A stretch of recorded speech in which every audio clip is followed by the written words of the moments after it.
Salam hangat Bapak Ibu Guru. Pada pertemuan hari ini, kita memasuki topik prinsip pengembangan kurikulum. Yang telah kita ketahui, salah satu prinsip pengembangan kurikulum adalah prinsip berkelanjutan atau disebut prinsip kontinuitas. Prinsip kontinuitas kurikulum sebagai wahana belajar yang dinamis perlu dikembangkan secara terus-menerus dan juga berkesinambungan. Kelompok kami yang terdiri dari Anissa Lea, Anju, Aulia, Astuti, dan Azahra akan membahas mengenai prinsip berkelanjutan dan contoh implementasinya dalam pembelajaran. Makna prinsip kontinuitas adalah berhubungan. Jadi, adanya keterkaitan antara kurikulum dengan berbagai jenjang atau tingkat pendidikan berikutnya.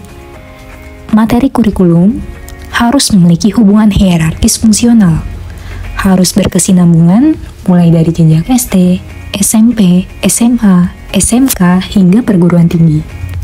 Aspek kesinambungan terdiri dari dua bagian, yakni kesinambungan antar materi dan kesinambungan di antara berbagai bidang studi. Terkait kesinambungan antar materi, dalam pengembangan materi kurikulum harus memperhatikan dua aspek kesinambungan, yaitu pertama, materi kurikulum yang diperlukan pada sekolah, tingkat yang di atasnya harus sudah diberikan pada sekolah tingkat yang ada di bawahnya. Contohnya, pada mata pelajaran IPA, jika di SMP mempelajari materi tentang hereditas, maka di jenjang SD setidaknya sudah harus disampaikan materi tentang perkembangbiakan. Yang kedua, materi yang sudah diajarkan atau diberikan pada sekolah tingkat yang ada di bawahnya tidak perlu lagi diberikan pada sekolah tingkat yang ada di atasnya. Misalnya, saat murid sudah memperoleh materi perkembangbiakan di SD, maka materi tidak perlu disampaikan lagi di jenjang SMP. Cukup sampaikan hubungan antara perkembangbiakan dengan hereditas.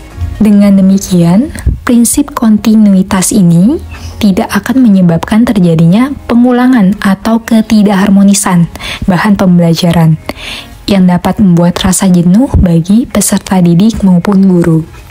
Terkait kesinambungan di antara berbagai bidang studi, menunjukkan bahwa dalam pengembangan kurikulum harus memperhatikan antara bidang studi yang satu dengan yang lain, dengan cara menyusun skop, yakni ruang lingkup, dan sequence, yakni urutan atau sistematika, setiap mata pelajaran pada jenis dan jenjang program pendidikan. Misalnya, untuk mengubah angka dari temperatur Celcius ke Fahrenheit dalam IPA, diperlukan keterampilan dalam pengalian pecahan. Karenanya, pelajaran mengenai bilangan pecahan tersebut hendaknya sudah diberikan pada bidang studi lain sebelum siswa mempelajari cara mengubah temperatur suhu tersebut. Jadi, mengapa keberlanjutan dalam kurikulum itu penting? Keberlanjutan dalam kurikulum penting karena kontinuitas dalam kurikulum memungkinkan siswa untuk membangun pemahamannya secara mendalam tentang topik yang diajarkan. Hal ini menciptakan dasar yang kokoh untuk pembelajaran lebih lanjut. Yang kedua, untuk menghindari pengulangan. Kurikulum yang berkelanjutan menghindari pengulangan materi antar kelas atau antar jenjang. Hal ini mencegah siswa merasa bosan dan membantu mereka tetap bersemangat dalam belajar. Yang ketiga, kelancaran transisi. Kontinuitas membantu siswa dalam melalui transisi antar jenjang pendidikan dengan lebih mulus. Mereka dapat memanfaatkan pengetahuan dan keterampilan yang telah mereka pelajari sebelumnya. Yang keempat, meningkatkan kemampuan kritis.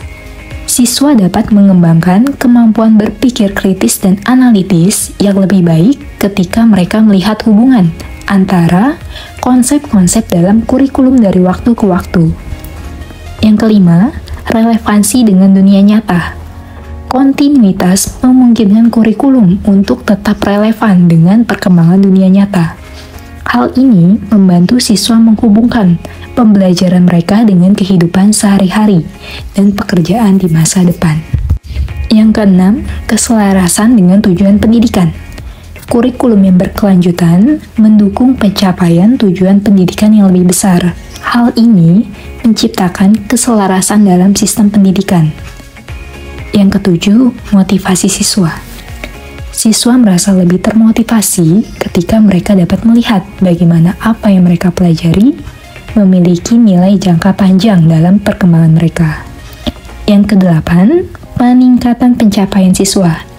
Kontinuitas dalam kurikulum dapat meningkatkan pencapaian siswa secara keseluruhan karena memungkinkan mereka untuk membangun pengetahuan dan keterampilan secara berkelanjutan. Dengan memahami pentingnya kontinuitas dalam kurikulum, kita dapat menciptakan pengalaman pembelajaran yang lebih baik dan lebih bermakna bagi siswa. Berikut contoh relevansi kurikulum di sekolah. Ada 3 macam relevansi eksternal, yakni pertama, relevan dengan lingkungan hidup peserta didik, yaitu relevansi sosiologis. Contohnya, untuk siswa yang ada di perkotaan, perlu diperkenalkan kehidupan di lingkungan kota, seperti keramaian dan rambu lalu lintas, tata cara dan pelayanan jasa bank, kantor pos, dan lain sebagainya. Yang kedua, relevan dengan perkembangan zaman, baik sekarang maupun dengan yang akan datang, yakni relevansi epistemologis. Contohnya, untuk kehidupan yang akan datang, penggunaan komputer dan internet akan menjadi salah satu kebutuhan. Yang ketiga, relevan dengan tuntutan dunia pekerjaan dan tuntutan dan potensi peserta didik, yakni relevansi psikologis. Contohnya, dahulu di sekolah kejuruan ekonomi dilatih bagaimana agar siswa mampu menggunakan mesin tik sebagai alat untuk keperluan surat menyurat. Sementara itu, relevansi internal, contoh pengembangan kurikulum yang mempertimbangkan relevansi dalam pengembangannya, seperti kurikulum KBK yang berubah menjadi KTSP sesuai kebutuhan relevan dengan perkembangan zaman lalu, kemudian berubah menjadi kurikulum 2013. Hingga sekarang kita menggunakan kurikulum Merdeka. Oleh karenanya, perkembangan kurikulum perlu dilakukan serempak bersama-sama.